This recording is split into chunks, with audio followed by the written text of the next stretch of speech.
जय गुरु जी संगत जी। गुरु जी blessings forever channel को सब्सक्राइब करें एंड लेटेस्ट वीडियोस के नोटिफिकेशन के लिए बेल आइकन ज़रूर प्रेस करें और वीडियोस को लाइक ज़रूर करें। गुरु जी सरबत का भला करें। जय गुरु जी संगत जी। जय गुरु जी संगत जी। गुरु जी के दिव्याबा के अगले सत्संग का शीर्षक है आस्था का अमृत। गुरु कृपा का वर्णन करने के लिए यदि मुझे 1,00,000 जीवाएं भी दी जाएं तो वह अपर्याप्त होंगी। उनकी अनुकंपा, प्रेम और संरक्षण के संदर्भ सबकी गणना करना असंभव है। प्रथम दर्शन के अवसर से अब तक मैं उनके बारे में उनसे सीख रही हूँ। आज भी किसी पर गुरु कृपा का संदर्भ सुनकर यही प्रतीत होता है कि उनके समक्ष हम सब बालक हैं, सीख रहे हैं। नवोदय। यह घटना अगस्त 1998 की है। एक दिन मेरे पति अपने कार्यालय से पहले वापस आ गए और बोले कि वह अपने मित्र विंग कमांडर चोपड़ा के साथ गुरुजी के पास जा रहे हैं। उस समय वह किसी संत, सन्यासी या महात्मा पर विश्वास नहीं करते थे, अतः उनका यह निर्णय सुनकर विस्मय हुआ। संध्या को 6 बजे जाकर वह अर्धरात्रि के पश्चात वापस आए। उनके लौटने पर मैं पूरा विवरण सुनने को उत्सुक थी, अतः घर आने के बाद जब वह बैठ गए मैंने उन पर प्रश्नों की बौछार कर दी। क्या गुरुजी उपदेश देते, भविष्य बताते अथवा जीवन की दुविधाओं को दूर करने के लिए रत्न या मंत्र देते हैं? मेरे पति का उत्तर मेरी आशा के प्रतिकूल था। थोड़े से शब्दों में उत्तर देते हुए उन्होंने कहा कि गुरुजी ऐसा कुछ नहीं करते, उनके यहाँ पर गुरबानी के शब्द बजते हैं। उसके बाद हम सो गए और मैंने अपने पति का यह अनुभव एक बीती हुई घटना समझा। मेरा विचार था कि अगले दिन उन्हें पिछली संध्या की कोई बातें याद नहीं होंगी। मेरे अचंभे की कल्पना कीजिए जब मेरे पति ने मुझे अपने कार्यालय से फ़ोन पर कहा कि वह गुरुजी के यहाँ जा रहे हैं और उन्हें आने में देर हो जाएगी। जब वह पिछली रात्रि की भांति देर से आए तो मैंने उनसे एक प्रश्न किया कि ऐसी कौन सी शक्ति है जो आपको वहाँ ले गई। उनका उत्तर सरल था, वहाँ पर जो मुझे मिला उसे शब्दों में वर्णन करना कठिन है, उसको केवल और केवल अनुभव कर सकते हैं। उत्सुकतावश अगले दिन मैंने सपरिवार वहां जाने का निर्णय ले लिया। गुरुजी के द्वार पर मेरे पति के तीसरे दर्शन के अवसर पर पूरा परिवार उनके साथ गया। गुरुजी के स्थान से 20 या 30 मीटर दूर से ही तीव्र सुगंध आने लगी। जब हमने उनके कक्ष में प्रवेश किया जहां गुरुजी बैठे थे, वह सुगंध चारों ओर फैली थी। पहली बात जो मेरे मन में आई कि इन सज्जन ने इतना तेज और अधिक इत्र लगाया हुआ है कि वह सुगंध पूरे कमरे में फैल गई है। निश्चित रूप से कोई बने ठने दिखावटी गुरु हैं। मेरे पति के वर्णन करने पर भी गुरुजी के प्रथम दर्शन मेरे मानसिक चित्रण से बिल्कुल भिन्न थे, किंतु अभी अकल्पनीय होना शेष था। जैसे ही गुरुजी के चरण स्पर्श करके मैं उठ रही थी, गुरुजी बोले कि गुड़गांव के संत की भक्त अंततः आ ही गई। इस कथन के साथ ही उन्होंने मुझे बता दिया कि उनको मेरे बारे में कितना ज्ञान है। हमारे परिवार के सदस्यों के अतिरिक्त किसी और को गुड़गांव वाले संत का पता नहीं था। श्रद्धा की चुस्की, चाय, प्रसाद। गुरु जी के यहाँ चाय पहला और अंतिम और कभी कभी अंतिम पेय होता है। बचपन से मुझे चाय से घृणा रही है। यदि मैं चाय किसी भी रूप में लेती थी तो मेरे मुख में घाव हो जाते थे। मेरे बैठते एक सज्जन चाय बांटते हुए आए। मैं दुविधा में थी कि प्रसाद को मना कैसे करूं। अचानक मैंने देखा कि वह आगे निकल गए। मुझे संतोष हुआ कि ना तो मुझे प्रसाद को मना करना पड़ा, ना ही चाय पीनी पड़ी। इस विचार के मन में आते ही विपरीत विचार भी उठा कि इस चाय रूपी प्रसाद को ग्रहण न कर मैं गुरु कृपा से वंचित हो रही हूँ। यह सब मेरे मन में ही चल रहा था, पर बाहर ऐसा कुछ हो रहा था जैसे मैं बोल रही हूँ। यह सब मेरे मन में हो रहा था, पर बाहर ऐसा हो रहा था जैसे मैं बोल रही हूँ। एकदम वह सज्जन पीछे मुड़े और मुझे चाय प्रस्तुत करी। मैं चकित थी। यह ऐसा था जैसे वह मेरे मन में उठ रहे द्वंद्व का उत्तर दे रहे हों। मैंने चाय का ग्लास उठाया और परिवार के सदस्यों के विरोध के प्रतिकूल उस ग्लास से चाय पी ली। बचपन से चाय न पीने वाले एक महत्वपूर्ण कर्म। उस दिन अगले कुछ घंटों में जब तक गुरुजी के यहाँ रहे मैंने चाय के 2 या 3 ग्लास पिए होंगे और हम गुरुजी के यहाँ रात्रि 1 बजे तक रहे। अगले दिन सुबह उठने पर मेरा मुख घाव से भरा होना चाहिए था और उसमें अति वेदना होनी चाहिए थी, पर ऐसा कुछ नहीं हुआ। मेरा मुख स्वच्छ था और किसी घाव के कोई निशान नहीं थे। सब चकित थे। आज भी चाय या तो मैं केवल गुरुजी के यहाँ पी सकती हूँ या तब जब वह मेरे आसपास विद्यमान हो। परंतु यदि मैं चाय घर पर या कहीं भी पीऊँ तो मेरे मुंह में घाव हो जाते हैं। इससे गुरुजी की ऊर्जा का आभास होता है। एक जन साधारण पेय को प्रसाद के रूप में दे देना, जिसमें रोग और कठिनाइयों को बाहर फेंकने की शक्ति हो, उनके यहाँ मिली हुई कोई भी वस्तु कभी हानि नहीं कर सकती। चाय पीना आरंभ करने के उपरांत हमारे परिवार में और चमत्कार होने वाले थे। सुगंध, जिसे मैं गुरुजी का इत्र समझ रही थी, हमारे मुख्य कक्ष में फैलने लगा। हम उसे घर में आ पाकर मुग्ध हो गए। कुछ समझ नहीं पाने के कारण जब तक वह रही, हम अब अति आनंदित रहे। बाद में पता लगा कि यह तो गुरुजी की स्वाभाविक सुगंध है और जहाँ भी हो उनकी उपस्थिति का आभास देती है। गुरुजी के शरण में आने वाले दिन चमत्कारी रहे। सर्वशक्तिमान गुरुजी। जीवन में सुख और दुख एक दूसरे के पर्याय हैं। सुख के समय आप सगे संबंधियों से घिरे रहते हैं, पर दुख के समय केवल गुरुजी आपकी सहायता कर सकते हैं।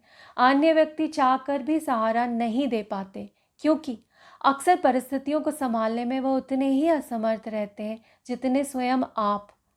केवल गुरुजी का निस्वार्थ समर्थन आपके साथ रहता है। अपने किए कर्मों के अच्छे और बुरे फल तो भुगतने ही पड़ते हैं, परंतु गुरुजी के समक्ष प्रकृति भी निसहाय हो जाती है। गुरुजी के किसी भी अनुयायी के प्रतिकूल फल को या तो वे नष्ट कर देते हैं या उसकी मात्रा कम कर देते हैं। इसको साकार करने के लिए गुरुजी अपने भक्तों के कष्ट अपने पर अंतरित कर लेते हैं। मैंने अनुभव किया है कि कष्ट और पीड़ा दूर करने के लिए गुरुजी विभिन्न पद्धतियों का प्रयोग करते हैं। एक बार संगत में बैठे हुए मुझे सिर में तीव्र वेदना हो रही थी। यह इतनी अधिक थी कि मैं कुछ भी खाने, पीने या सोचने में असमर्थ थी। अचानक गुरुजी ने मुझे बुलाया और कहा कि उनके सिर में बहुत दर्द है और मुझे कुछ देर के लिए अपना माथा दबाने को कहा। यह करने के बाद मैं अपने स्थान पर वापस आकर बैठ गई और अचानक मुझे लगा कि मेरा सिर दर्द लुप्त हो गया है। अपना सिर दबाने को कहकर उन्होंने मेरी पीड़ा समाप्त कर दी थी। एक बार मुझे ज्वर ने घेर लिया था और वह कई दिन तक रहा। परीक्षणों और औषधियों के उपरांत भी वह नहीं उतरा। फिर 2 सप्ताह तक तीव्र औषधियों के सेवन से वह कम तो हुआ, पर पुनः वापस आ गया। मेरे ज्वर का रूप अनोखा हो गया। दिन के समय तापमान सामान्य रहकर शाम को बढ़ जाता था। 4 सप्ताह तक ऐसा ही होता रहा। चिकित्सक कुछ नहीं कर पा रहे थे, क्योंकि परीक्षणों के परिणाम अनिर्णायक थे। फिर एक दिन गुरुजी ने मेरे पति से इतने दिन संगत में मेरी अनुपस्थिति का कारण पूछा। गुरुजी को उत्तर देने पर उन्होंने 5 मिश्रों के प्रयोग की एक विधि बताई और उसके सेवन मात्र से मेरा 1 माह से अधिक अवधि से चला आ रहा ज्वर समाप्त हो गया। शनि शनि में पुनः स्वस्थ हो गई। मैं गुरुजी को एक बार और ज्वर से निकालने के लिए आभारी हूँ। यद्यपि मुझे हल्का ज्वर था, मैंने परिवार के साथ बड़े मंदिर जाने की योजना बनाई, परंतु बड़े मंदिर पहुँचते पहुँचते मेरा ज्वर अत्यधिक बढ़ गया और मेरे लिए उठ पाना संभव ही नहीं था। उस दिन अचानक गुरुजी वहाँ आ गए और मेरे पति और संगत के एक अन्य सदस्य को ताज़ा नींबू का घोल बनाकर पिलाने को कहा। ज्वर ऐसे लुप्त हुआ जैसे कभी था ही नहीं। किसी के बताए बिना गुरुजी को मेरी अवस्था का ज्ञान था और उन्होंने तुरंत उपचार किया। ऐसा निस्वार्थ आलंबन और देखभाल और कहीं नहीं देखी जा सकती। शब्द मात्र से गुरुजी द्वारा प्रयोग करने वाली वस्तुएं केवल सांत्वना देने के लिए होती हैं। ऐसा अक्सर देखा गया है कि वास्तव में गुरुजी को अलौकिक क्रियाओं के लिए इनकी आवश्यकता ही नहीं है। गुरुजी की शक्ति मात्र भक्त ही की समस्त समस्याओं का हल है। भौतिक वस्तुओं के प्रयोग से भक्त को केवल यह आभास होता है कि उसके और गुरुजी का संपूर्ण ध्यान है। मेरे पैर के अंगूठे पर किसी कीड़े ने काट लिया था। फलस्वरूप वह सूज गया था और उसमें बहुत दर्द था। जब चिकित्सक द्वारा दी गई मलम से कोई लाभ नहीं हुआ तो उसने एक साधारण शल्य क्रिया करने का सुझाव दिया।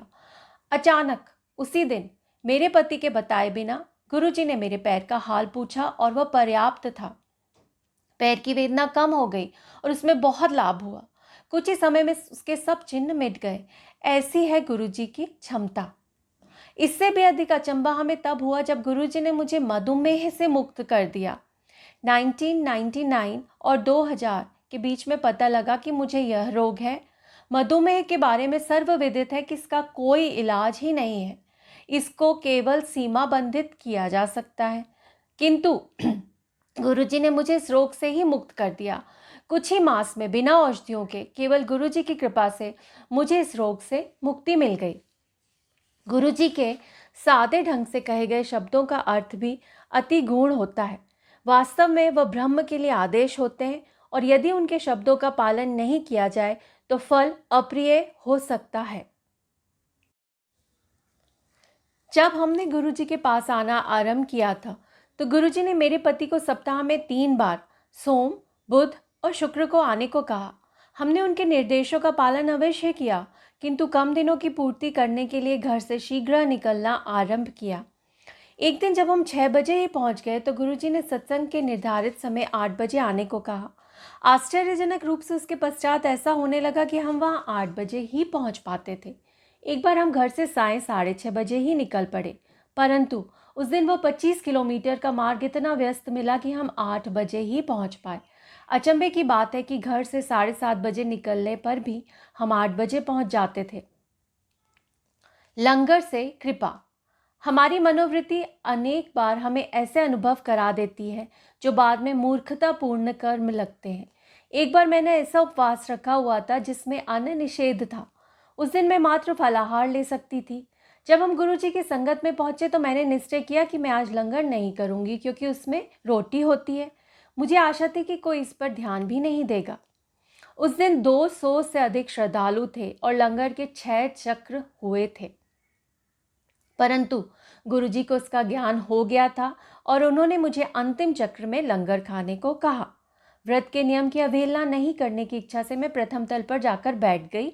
उन दिनों एम्पायर स्टेट में संगत नीचे होती थी और लंगर प्रथम तल पर दिया जाता था। मैंने निश्चय किया था कि एक कोने में बैठी रहूंगी और लंगर की समाप्ति पर नीचे आ जाऊंगी। इस प्रकार मैंने 2 अपराध किए थे। पहला, गुरुजी के निर्देश की अवहेलना करने का, और दूसरा, उनको धोखा देने का प्रयास। नीचे आने पर गुरुजी ने मुझे घूर कर देखा और किसी को संगत में बांटने के लिए मिठाई लाने का आदेश दिया। उन्होंने प्रसाद बांटना आरंभ किया और मेरी बारी आने पर मुझे दूसरों की अपेक्षा दुगनी मात्रा दी। जैसे लंगर न खाने के कारण वह मुझे उतना ही फल देना चाहते हैं। घर पहुंचकर जब मैंने पूरे घटनाक्रम का पुनरावलोकन किया तो मुझे अपनी भूल का अत्यंत आभास हुआ। गुरुजी का संदेश तो स्पष्ट था, लंगर करना आवश्यक है। लंगर की अवमानना करने से गुरु की कृपा अधूरी है। बाद में मैंने यह जाना कि प्रसाद गुरुजी के आशीर्वाद का माध्यम है, उसके भौतिक स्वरूप का कोई अर्थ नहीं है, किंतु जब भी वह मिले उसे दोनों हाथों से श्रद्धापूर्वक तुरंत ग्रहण करना चाहिए, जिससे यह अवसर निकल नहीं जाए। गुरुजी ट्रक और हमारी कार के बीच में। मैं और मेरे पति नोएडा से अपनी कार में सत्संग के लिए आ रहे थे। एक चौराहे पर आवागमन इतना अधिक था कि तीसरी बार लाल बत्ती हो गई। हम उस समय सबसे आगे थे। जैसे ही वह हरी हुई, मेरे पति ने कार तेजी से आगे बढ़ा दी। हमारे सामने एक उच्च आकार का ट्रक आगे बढ़ा, किंतु तुरंत एक साइकिल सवार के गिर जाने के कारण रुक गया। मेरे पति के पास इतना अवसर नहीं था कि वह रुक सके और दुर्घटना निश्चित थी। अचानक मैंने कार के सामने गुरुजी को देखा और मैं चिल्लाई, गुरुजी! हमें होश में आने में कुछ समय लगा। थोड़ी देर पश्चात जब हमने कार रोककर उसका निरीक्षण किया तो देखा कि कार ट्रक के नीचे से निकल गई थी और उसको कोई क्षति नहीं हुई थी। कार का पिछला हिस्सा ट्रक के विशाल पहिए से कुछ ही इंच दूर था। हमें आभास हुआ था कि गुरुजी क्यों प्रकट हुए थे। यदि वह नहीं आते तो दुर्घटना निश्चित थी। इससे भी अधिक आश्चर्य उस समय हुआ जब मेरे पति यह संस्मरण संगत के एक सदस्य को सुना रहे थे। उन्होंने गुरुजी के प्रकट होने की बात कही होगी। जब उसने उनसे प्रश्न किया कि क्या कार नीले रंग की मारुति 800 थी, मेरे पति के मानने पर उसने बताया कि उसने यह पूरा घटनाक्रम स्वयं में देखा था। गुरुजी के ट्रक और कार के बीच में आने की घटना भी, उसकी स्वप्न की घटना सुनकर हम दंग रह गए। सर्वविदिज्ञ। एक बार गुरुजी ने मुझे एक सज्जन को बुलाने को कहा। क्योंकि मैं उनको जानती नहीं थी, उन्होंने उनका विवरण देते हुए कहा कि वह मोटे हैं और एक स्तंभ के पीछे बैठे हैं। वह गुरुजी के स्थान से दृष्टिगोचर नहीं था। जाते हुए मैं सोच रही थी कि मात्र इन 2 सूत्रों से उनका पता कैसा लगेगा। वहां पहुंचने पर मुझे एक ही मोटे सज्जन मिले जिनको मैंने गुरुजी का संदेश दे दिया। इससे स्पष्ट होता है कि गुरुजी की दृष्टि कहाँ तक जा सकती है। यदि गुरुजी चाहें तो वह आपका भूत बता सकते हैं, वर्तमान में, इस समय पृथ्वी पर कहाँ क्या हो रहा है और भविष्य में क्या होगा, इन सब का वृतांत दे सकते हैं। जब मेरे बच्चे, एक पुत्र एवं एक पुत्री स्कूल में ही थे, गुरुजी ने एक दिन बातों बातों में कह दिया कि वह सीमेंस में कार्यरत होंगे। उस समय इस कथन पर विश्वास करना कठिन था, परंतु 6 वर्ष पश्चात ऐसा ही हुआ। इसी प्रकार गुरुजी ने 2000 में मुझे बताया कि मेरी बेटी का विवाह 2005 में होगा और उसका विवाह वास्तव में 30 अप्रैल 2005 को ही हुआ। शिव लोक के अनुभव। गुरुजी द्वारा निर्मित बड़ा मंदिर विशेष स्थल है। राजधानी के एक छोर पर यहाँ के पवित्र और पावन वातावरण में विश्व की सब समस्याएं भूल जाते हैं। यहाँ पर मैं गुरुजी की अनुपस्थिति में भी चाहे कितनी चाय पी सकती हूँ। यह मंदिर में उपस्थित अदृष्ट शक्ति का एक अति सूक्ष्म सूचक है। भले ही किसी को यहाँ पर अपने अनुभव पर विश्वास नहीं हो, मुझे यहाँ पर सदा एक अलौकिक शक्ति की उपस्थिति का आभास होता है। एक बार मैं अपने परिवार सहित बड़े मंदिर गई। सामान्यतः वहाँ पहुंचकर हमारे परिवार का प्रत्येक सदस्य स्वेच्छा से मंदिर में घूमता है। उस दिन दोपहर से थोड़ा पहले वहाँ पहुंचकर मैं गुरुजी के कक्ष की स्वच्छता देखने गई। उस कक्ष में शिव की एक अति सुंदर प्रतिमा है, जिसमें वह आशीर्वाद देने की मुद्रा में आसीन है। हम उस प्रतिमा को सदा देखते आए थे। उस दिन जब मैंने वह प्रतिमा देखी तो मेरे अंदर सिहरन दौड़ गई। प्रतिमा का मुख 60 डिग्री दाहिने को मुड़ा हुआ था, 60 डिग्री दाहिने को मुड़ा हुआ था। मैंने मंदिर में सब उपस्थित लोगों को यह दिखलाया और यह देखकर सब मेरी तरह ही अचंभित हुए। आश्चर्यजनक रूप से जैसे जैसे दिन बीतता गया, मुख अपनी सामान्य आकृति में आता गया और शाम होते होते उसने पुनः सामने की मुद्रा ले ली थी। 2006 की होली भी सदा स्मरण रहेगी। उस दिन प्रातः जब हम मंदिर में पहुंचे तो प्रत्येक ने कोई सेवा करनी आरंभ कर दी। मैं अपनी पड़ोसन संगीता के साथ हॉल में स्थित शिव प्रतिमा को चमकाने में लग गई। प्रतिमा को साफ करने के लिए ब्रासों रगड़ने के पश्चात संगीता को उसे एक अन्य कपड़े से चमकाना था। मैं ऊपरी भाग साफ कर चुकी थी और उस पर अंतिम सफाई करनी शेष थी। संगीता ने सफाई आरंभ करी ही थी जब उसने मुझे दिखाया कि शिव के गले में लिपटे हुए नाक के बीच में रंग लगा हुआ है। क्योंकि मैं उस भाग को साफ कर चुकी थी, मैंने उसे पुनः ध्यान से देखा। वहाँ पर रंग वास्तव में था। मैंने मंदिर में सब उपस्थित लोगों को इस चमत्कार का दर्शन करने के लिए बुलाया। उस दिन मंदिर में दर्शन करने वाले प्रत्येक भक्त ने समय समय पर रंग का बदलता हुआ रूप देखा।